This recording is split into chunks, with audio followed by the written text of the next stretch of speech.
Hola,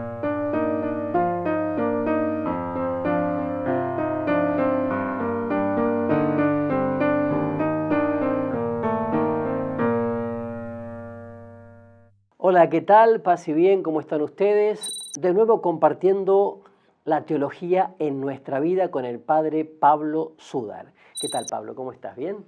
Muchas gracias, muy bien. Bueno, estamos hoy en un tema apasionante, no solamente para los cristianos, sino también para otras personas que no son cristianos, porque hablamos de la resurrección de Jesús, hablamos de la Pascua. Y cuando hablamos de la Pascua, permíteme, yo a veces en Estados Unidos sobre todo lo he visto, que muchos cristianos me decían, ahora viene la fiesta del conejo, ¿no? Cristianos de misa dominical, digo, católicos. O bien definir la Pascua por una rosca o por un huevo, pero perder de vista la dimensión pascual y los medios de comunicación social que han asfixiado la Pascua exaltando la Navidad con todo el contexto comercial. Entonces la pregunta que yo le hago hoy al padre Pablo Zúdar es la Pascua en nuestra vida, el tiempo pascual, la resurrección de Jesús en nuestra vida, nuestra Pascua, Pablo. Fundamentalmente, la Pascua es el misterio central de nuestra fe. San Pablo nos dice que si Cristo no hubiera resucitado, vana sería nuestra fe. Seríamos los más miserables de los hombres. Pero Cristo resucitó. ¿Qué significa esto? Que Jesús ha vencido la muerte por la vida, el odio por el amor, la injusticia con la justicia, el pecado con el perdón, la enemistad con la amistad, el desencuentro con el encuentro. O sea, las profundas dimensiones de la existencia humana que nosotros no podemos resolver, Cristo lo ha resuelto justamente a través de su Pascua, a través de su resurrección. Por eso nosotros como cristianos valoramos este misterio central de nuestra fe cristiana.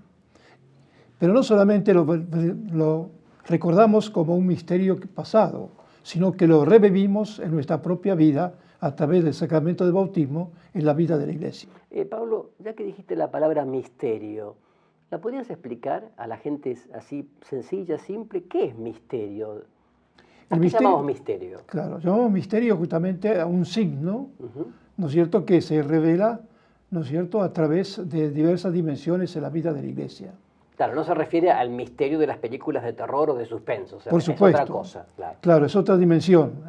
Es la dimensión, digamos, de Dios que siempre es un misterio frente a nuestros propios ojos. Tal cual. Nunca podemos abarcar a Dios en su propia infinitud. Claro, algo que se revela pero no totalmente, no plenamente, ¿no? Claro, y siempre es un llamado a una nueva dimensión, digamos, de amor y de conocimiento. Por eso Dios siempre, como dice San Agustín, nos hiciste para ti, nuestro corazón está inquieto hasta que no descanse en ti.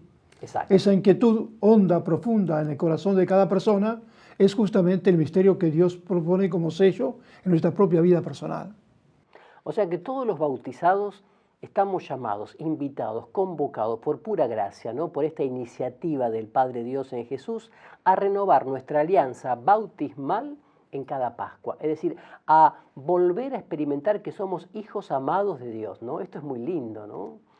Claro, porque hemos recibido justamente en el bautismo la gracia de la filiación. Exacto. ¿No es cierto? Hemos sido bautizados en Cristo, ¿no es cierto?, para renacer con Él a la vida nueva.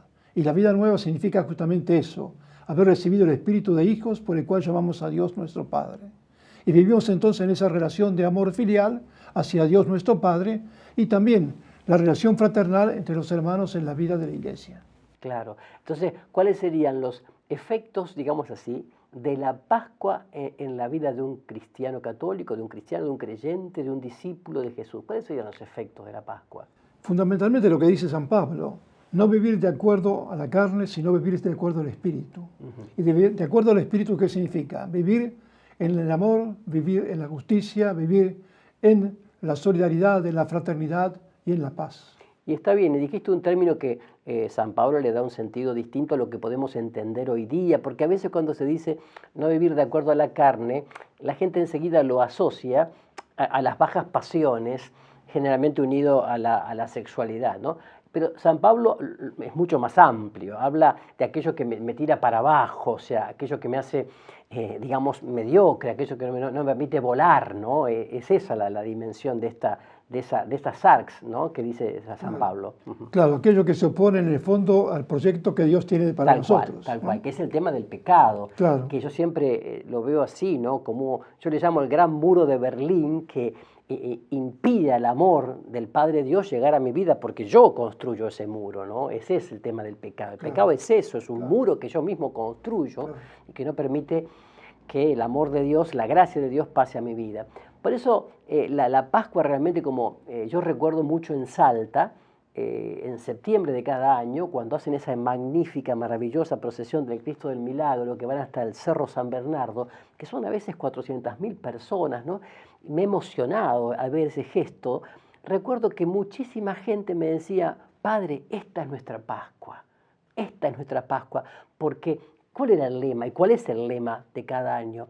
Nosotros somos tu pueblo y tú eres nuestro Dios, ¿no? El sentido de la alianza, de la renovación de la alianza. No somos huérfanos, no somos un ladrillo tirado al espacio, ¿no? Sino que somos hijos amados, tenemos un porqué, un para qué, un proyecto, ¿no? Un horizonte, una meta, un objetivo. Esto es maravilloso y mucho más en estos tiempos de una vida sin sentido, ¿no es cierto, Padre? Así es. Lo que pasa es que en el fondo el gran misterio cristiano es la sacramentalidad de la Iglesia.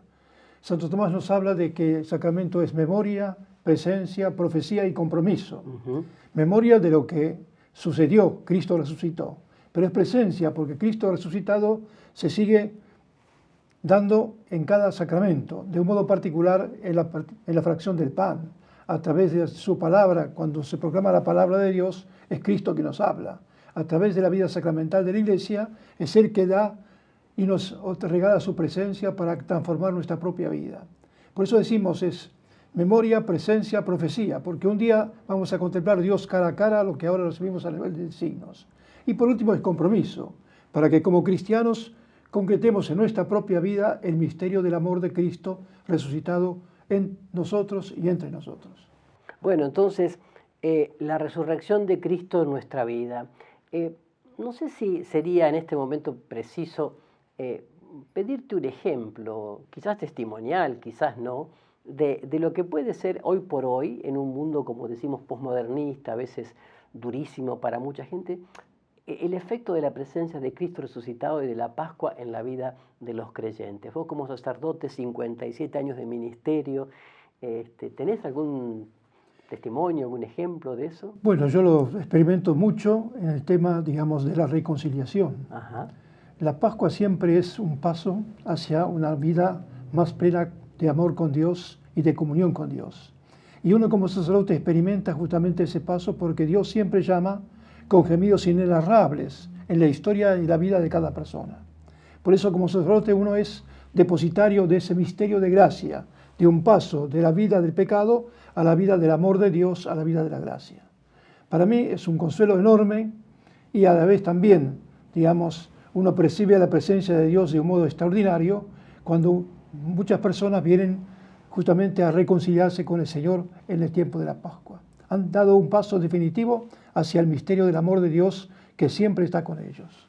Muy bien, bueno, muchas gracias, Padre, y nos encontraremos entonces en la próxima oportunidad para seguir meditando sobre este tema tan lindo que es la teología en nuestra vida. Paz y bien para todos.